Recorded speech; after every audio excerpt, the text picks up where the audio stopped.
Ipapatuwad po ngayong araw ang big time oil price hike. At sa anunsyo ng oil company, ang taas presyo po ay ganito. Sa litro ng gasolina, 1 peso 75 centavos. Sa diesel, 2 pesos 60 centavos. At sa kerosene, 2 pesos 40 centavos.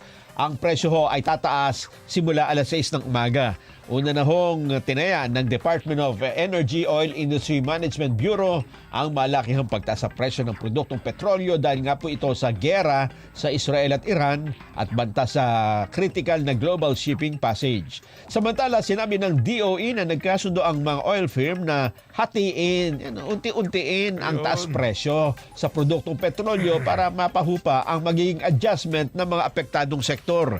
Kaugnay nito, papatupad po ang kaparehong oil price adjustment June 26. Ayun. So kalahati lang ngayon yan. Kalahati pala yun? Kaya halos 5 piso nga pag sinuma mo.